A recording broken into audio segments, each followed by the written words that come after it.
त्यानंतर होईलच प्रेम मालिकेच्या आजच्या भागामध्ये आपण पाहत आहोत की आता इकडे सगळेजण छान तयार होऊन आलेले असतात. सुरुवातीला नंदिनी गौरीहार पूजून बाहेर आलेली असते आणि गौरीहार पूजून बाहेर आल्यानंतर इकडे दुसऱ्या बाजूला वसू आणि त्याचबरोबर मंजू ह्या दोघी जणी बोलत असतात. आता रम्या वसूच्या बाजूला येऊन बसलेली असते. इकडे काव्या आलेली नाही, त्यामुळे सगळेजण विचारत असतात काव्या आली नाही, काव्या आली नाही, काव्या कुठे आहे, काव्या कुठे आहे, हा सगळ्यांचा प्रश्न असतो. तेव्हा वसू म्हणत असते एवढं काय ह्यांनी काव्यापुराण सुरू केलेलं आहे, काही कळतच नाही, नेमकं काव्याच्या नावाचा जप ही लोक का करतायत तेच काही कळत नाहीये, असं काय झालेलं आहे, येईल ना, कुठे जाणार आहे ती काव्या, असं ही लोक इकडे बोलत असतात. आणि हे सगळं काही इथे बोलल्यानंतर रम्या वसूच्या बाजूला येऊन बसलेली असते. आता रम्या बसल्यानंतर वसू तिच्याकडे पाहते आणि म्हणत असते बघितलंस रम्या, कसे आनंदात आहेत, दुसऱ्यांदा लग्न करत आहेत, जसं काय इथे काही वेगळंच करत आहेत, असं इकडे ती तिला बोलत असते. तेव्हा रम्या स्वतःच्या हाताकडे पाहते, जे हात पूर्ण लाल झालेले असतात. तेव्हा वसू ते हात पाहिल्यानंतर इकडे काव्यासाठी सगळेजण आरडाओरडा करत असतात आणि इकडे रम्याचे हात लाल असतात. त्याच वेळेला वसू जोरातच म्हणत असते रम्या, काव्या कुठे, असं बोलल्यानंतर सगळ्यांचं लक्ष वसूकडे जातं आणि त्याच वेळेला वसूकडे गेल्यानंतर आता रम्याला ते सगळं काही आठवतं. जेव्हा रम्या इकडे काव्याच्या खोलीमध्ये जात होती तेव्हा मात्र इकडे काव्या गौरीहार पूजत असते, डोळे बंद करून बसलेली असते आणि तेव्हा रम्या तिच्या खोलीमध्ये गेलेली असते. खोलीचा दरवाजा तिने पूर्ण बंद करून घेतलेला असतो आणि खोलीचा दरवाजा बंद करून घेतल्यानंतर तिच्या हातामध्ये एक छोटी कात्री असते आणि ती कात्री स्वतःच्या नजरेसमोर घेऊन काव्याकडे अक्षरशः खूपच जास्त विचित्र नजरेने ती पाहत असते. आणि पाहत असताना काव्या मात्र पूर्ण शांततेत गौरीहार पुजून देवाला प्रार्थना करत असते. हे सगळं काही अशा पद्धतीने तर इथे दाखवलेलं आहे, पण रम्याने मात्र काय केले हे तर आत्ता इथे दाखवलं नाही. आता वसू मात्र फारच जोरात किंचाळलेली असते, रम्या काव्या कुठे म्हणून, आणि तू ह्या कात्रीने काव्याचं काय केलंयस, असं वसू स्वतःच बोलत असते. आणि वसूने ह्या सर्व काही गोष्टी इथे बोलल्यानंतर आता मात्र काव्या आलेली नाही. सगळेजण काव्याच्या नावाने आरडाओरडा करत असतात, तिला आवाज देत असतात आणि काव्या आली नाही म्हणून आता पार्थ मात्र जोरातच उठतो. आणि पार्थ जोरात उठल्यानंतर तो म्हणत असतो रम्या, काव्या कुठे आहे, काव्या कुठे आहे, बोल रम्या, काव्या कुठे आहे, असा प्रश्न त्याचा असतो. आणि हा प्रश्न त्याने इथे विचारल्यानंतर रम्या मात्र अक्षरशः रडकुंडीला आलेली असते. आता सगळेजण रम्याच्या झालेल्या लाल हाताकडे पाहत असतात आणि तिचे लाल झालेले हात नेमके कशाने झालेत असा विचार सगळ्यांच्या मनामध्ये येऊन गेलेला असतो. आता पार्थ धावतच ज्या खोलीमध्ये काव्य असते त्या खोलीकडे धावतच निघालेला असतो आणि धावतच निघाल्यानंतर काव्याच्या त्या खोलीचा दार बंद असतं आणि काव्याच्या खोलीचं दार बंद असताना आता सगळेजण तिकडे त्याच खोलीकडे धावतात. तेव्हा इकडे काव्या, काव्या दरवाजा उघडा ना, काव्या तुम्ही आतमध्ये आहात ना, काव्या हे बघा प्लीज दरवाजा उघडा, तुम्ही काय करताय काव्या, असा सुद्धा प्रश्न आता इकडे विचारण्यात आलेला असतो. आणि असा प्रश्न विचारण्यात आल्यानंतर पार्थ म्हणत असतो काव्या, काव्या तुम्ही काय करताय आतमध्ये, काव्या प्लीज दरवाजा उघडा ना काव्या, असं सुद्धा आता इकडे ती बोलत असते. त्याच वेळेला हे सगळं काही इकडे बोलल्यानंतर आपण पाहतो की इकडे सगळेजण पार्थला समजावत असतात की हे बघ पार्थ, शांत बसणार आहेस का, जरा जरा तरी शांत बस, काही नाही होणार आहे, प्लीज जरा तरी तू शांत बस, असं सुद्धा इकडे आता ते बोलत असतात. हे सगळं काही बोलल्यानंतर आपण पाहतो की आता लगेचच इकडे पार्थ म्हणत असतो जर रम्या, काव्याला जर काही झालेलं असेल किंवा काव्याला जर तू काही केलं असेल ना, तर मी तुला सोडणार नाही ह्या वेळेला, असं पार्थने ते म्हटलेलं असतं. आता पुन्हा दरवाजा वाजवल्यानंतर तेवढ्यातच काव्या बाहेर येते आणि काव्याने दरवाजा उघडलेला असतो. समोर काव्याला पाहिल्यानंतर इथे सर्वांच्या जीवात जीव आलेला असतो. त्याच वेळेला आता काव्या म्हणत असते काय झाले, किती आरडाओरडा करताय, काय एवढं ओरडताय. त्यावर पार्थ काव्याला म्हणत असतो काव्या तुम्ही ठीक आहात ना, तुम्हाला काही झालं नाहीये ना. तेव्हा काव्या म्हणत असते हो मी तर ठीक आहे, मला काही झालं नाही, पण तुम्हाला काय झालंय, तुम्ही काय एवढं ओरडताय आणि तुम्ही सर्वजण इथे काय करताय. त्याच वेळेला नंदिनी म्हणत असते अगं पण तू एवढा वेळ दरवाजा उघडायला का लावलंस काव्या, आणि काय करत होतीस. त्यावर काव्या म्हणत असते थांबा थांबा मी सांगते काय झालंय ते. त्याचं काय झालं ना, मी गौरीहार पूजत होते, म्हणजे झाला होता पण आमचं झाल्यानंतर मी ताईला म्हटलं की ताई तूच निघून जा. त्याच वेळेला इकडे आता नंदिनी हे सगळं काही सांगत असते. म्हणजे तेवढ्यातच बघा मिथुन काका आले होते आणि मिथुन काका तिथे आल्यानंतर मिथुन काका म्हणाले की अगं पोरींनो, चला तुम्ही काय करता इथे. तिकडे तो जो पार्थ आहे ना, तो तर अक्षरशः गुडघ्याला बाशिंग लावून बसला आहे आणि तो तुझी वाट बघतोय. लग्न करायचं नाहीये का तुम्हाला दोघींना पण. त्याच वेळेला आता इकडे हे सगळं काही झाल्यानंतर ताई त्यांच्याबरोबर बाहेर आली आणि बाहेर आल्यानंतर मी ताईला म्हटलं की तू हो पुढे, मी आलेच थोड्या वेळात, असं म्हणून ताई निघून आली. त्यानंतर मी तिथेच प्रार्थना करत बसले. आता मी तिथे प्रार्थना करत असताना इकडे पाठीमागून रम्या आली. आता रम्या आल्याच्या नंतर इकडे ती माझ्या पाठी उभी होती. पण तेवढ्यातच ना माझं सगळं झाल्यानंतर तिथे जे कुंकवाचं ताट होतं त्या ताटाला माझा चुकून हात लागला आणि हात लागल्यानंतर त्यातलं कुंकू जे आहे ते खाली सांडलं आणि ते कुंकू खाली सांडल्यानंतर आता मला तर ते साफ करणं शक्य नव्हतं कारण उशीर होत होता. तेवढ्यात रम्या तिथे आली होती आणि रम्या तिथे आल्यानंतर तिने ते पाहिलं आणि पाहिल्यानंतर मी तिला म्हटलं, रम्या ऐक ना, मला ना आता फ्रेशसुद्धा व्हायला जायचं आहे. माझ्याकडून ना हे कुंकू सांडलेलं आहे. प्लीज तू तेवढं कुंकू साफ करशील का? आणि मला वॉशरूमला सुद्धा जायचं आहे गं, मला थोडंसं फ्रेश व्हायचं आहे. तेव्हा रम्या म्हटली, हो चालेल ना, काहीच हरकत नाही आहे, मी करते. काव्या म्हणत असते, बरं बरं ठीक आहे, थँक्यू हां. पण तुझ्या हातामध्ये कात्री तू काही करत होतीस का? नाही गं, मगाशी काय ना तुझ्या त्या साडीला ना टॅग होता, म्हणून मग मी म्हटलं तो टॅग असा कट करावा कात्रीनं, म्हणून मी घेऊन आली. तेव्हा काव्या म्हणते, अगं हो होता टॅग, पण मी बघितला आणि तो हातानेच काढून टाकला. तेव्हा रम्या म्हणत असते, बरं बरं ठीक आहे, आवरते मी. थँक्यू गं, थँक्यू बरं का रम्या, असं काव्या तिला म्हणते. अगं थँक्यू काय त्याच्यामध्ये, असू दे, जा तू, तुझं फ्रेश होऊन घे, मी आवरते हे सगळं काही, असं म्हणून आता काव्या फ्रेश होण्यासाठी आतमध्ये निघून जाते.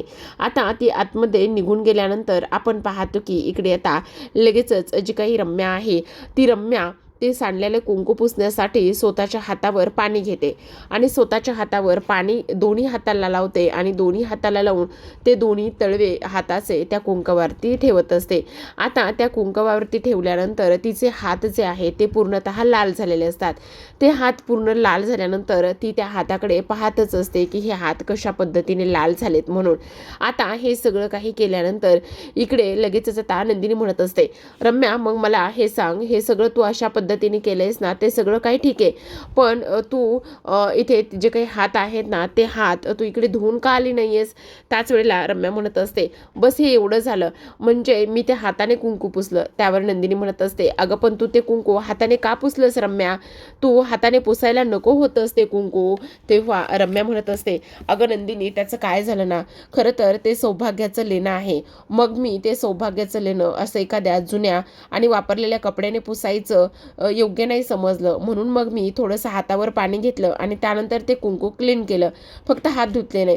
त्याच वेळेला आता मात्र वसू चिडते. वसूने हा मुद्दा इथे उचलून धरलेला असतो बरं का. आता वसू म्हणत असते, बाद झालं, तुमच्या घरामध्ये काही जरी झालं ना तर तुमच्या नजरेत सगळ्यात अगोदर ज्या व्यक्तीचं नाव येतं ना ती व्यक्ती माझी रम्याच असते. प्रत्येक वेळी तुम्ही माझ्या रम्यावर आरोप करत राहणार आणि आम्ही ते सहन करत राहणार. माझी पोरगी किती बदलली, ह्या लग्नामध्ये प्रत्येक गोष्ट ती पुढे होऊन करते, हे तुम्हाला दिसत नाही का?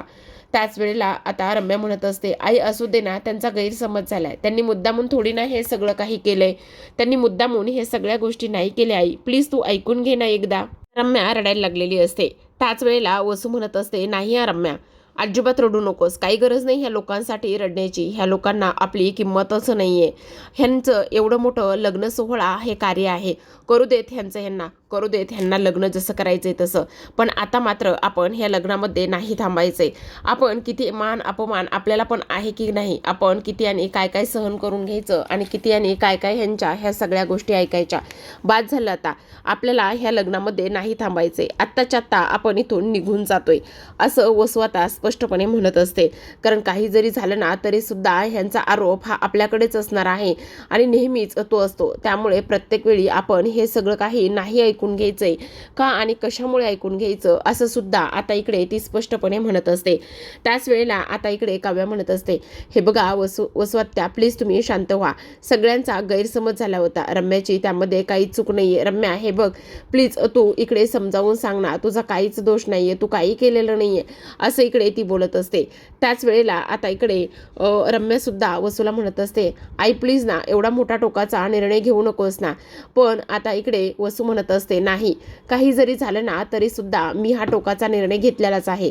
असं मान अपमान इथे एवढा सगळा होतोय, आपल्याला थोडासुद्धा मान मिळत नाही. सतत हे लोक आपला अपमान करतायत आणि मग तरीसुद्धा आपण इथे का आणि कशासाठी राहायचंय, सांग ना, बोल ना, असं सुद्धा आता इकडे ती लोक बोलत असतात. आता हे सगळं काही बोलत असताना आपण पाहतो की इकडे मानिनी म्हणत असते, हे बघा वसुताई, प्लीज आत्ता आपल्या घरी कार्य आहे ना, मग तुम्ही असं करू नका, प्लीज थांबा ना, ऐकून घ्या ना. तेव्हा वसू म्हणत असते, नाही मानिनी नाही, आता जर काव्या 5 मिनिटं जरी खोलीच्या बाहेर आली नसती ना तर पार्थने मात्र माझ्या मुलीला मारून टाकलं असतं, तिचा जीव घेतला असता. बरोबर आहे की नाही पार्थ, बोल ना. त्याच वेळेला आता विक्रम पुढाकार घेतात आणि म्हणत असतात, हे बघ ताई, प्लीज शांत हो, ज्या झाल्या गोष्टी त्या विसरून जा. हे बघ, आपल्या घरामध्ये 2-2 मुलाची लग्न आहेत ना, मग तू असं बोलणार आहेस का आता. त्यावर वसू म्हणत असते, का नको बोलू, सांग ना, मला सुद्धा माझ्या मुलीची काळजी आहे की नाही. त्याच वेळेला काव्या म्हणत असते, हो स्वत्या, पण प्लीज शांत हो ना. हे सगळं काही बोलल्यानंतर आता वसू म्हणत असते, नाही, आम्ही अजिबात इथे थांबणार नाही, आत्ताच्या आत्ता इकडे आम्ही निघून जातोय. रम्या चल, आपल्याला इथे नाही थांबायचंय, करू दे ह्यांना जे काही लग्न आणि हे सगळं काही करायचं आहे ना, तो सगळा थाटमाट ह्यांना कसा करायचा आहे ना तसा करू दे, चल. त्यावर आता विक्रम मात्र म्हणत असतात, हे बघ ताई, प्लीज राग जरा शांत कर, असं करू नकोस, जरा ह्या रागाला आवर घाल आणि प्लीज इथून कुठेही जायचं नाही आहेस. आता पार्थ आणि काव्याचे लग्न आहेत ना, थोडासा गैरसमज झाला.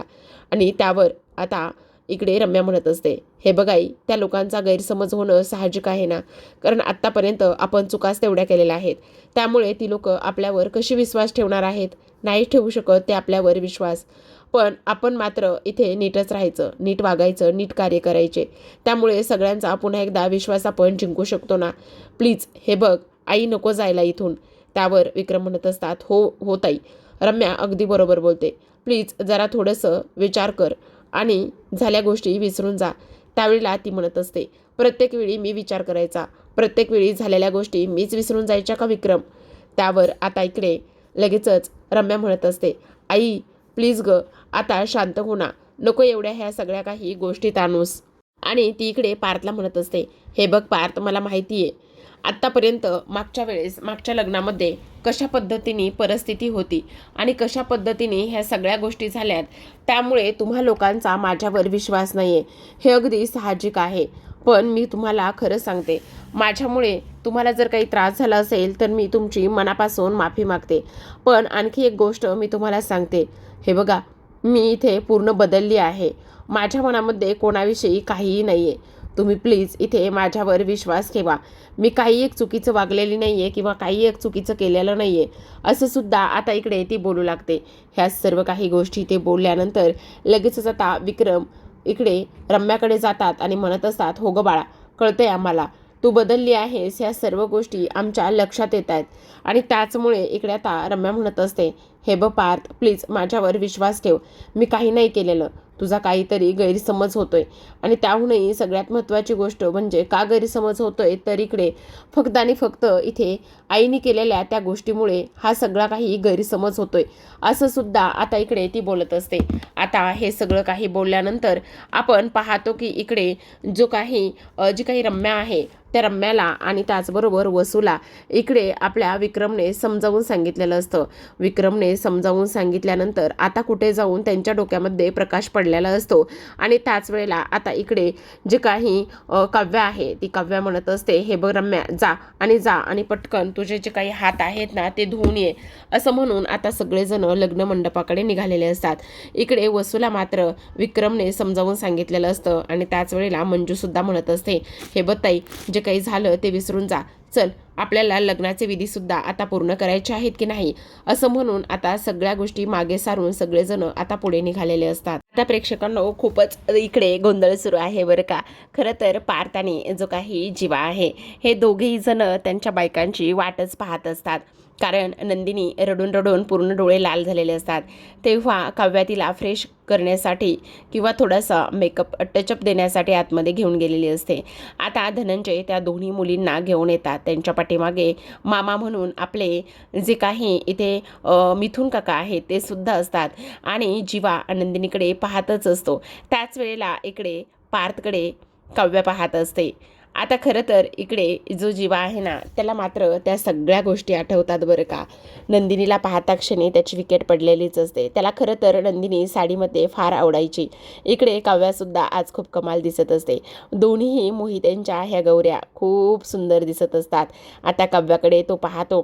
काव्याच्या हातावर रंगलेली मेहंदी, हातामध्ये असलेला तो हिरवा चुडा, त्याचबरोबर इकडे ती साडी खूप सुंदर कमाल दिसत असते आणि गळ्यामध्ये असलेलं ते काव्यार्थ नावाचं मंगळसूत्र. सेम नंदिनीकडे सुद्धा इकडे जीवा पाहतच असतो.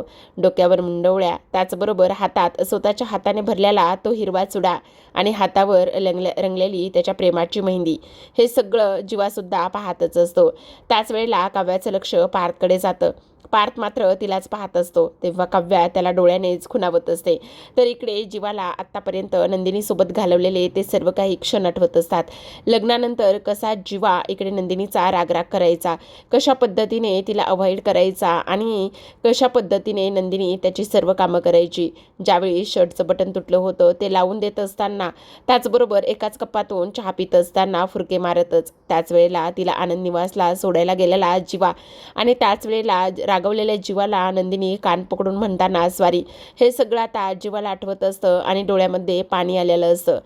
इथे मानिनी बाजूला उभी असते. मानिनीचा लक्षात येतं जीवा रडतोय आणि ती लगेचच त्याच्या डोळ्याचं पाणी आलेलं पुसते, त्याला शांत करत असते आणि आधार देत असते, डोळ्यांनीच धीर देत असते. कारण आज मात्र इथे प्रेम जिंकलेलं असतं. पसारेवाला आणि चकाचकबाई हे दोघेही जण एकत्र येणार असतात. नंदिनी त्याच्याकडे पाहते. तिला समजतं की आता इकडे जो जीवा आहे तो खूपच जास्त भावनिक झालाय. त्याच्या ती गोष्ट लक्षात आलेली आहे की त्याच्या काय चुका झालेल्या आहेत. सेम इकडे त्याच पद्धतीने पार्थचं सुद्धा असतं.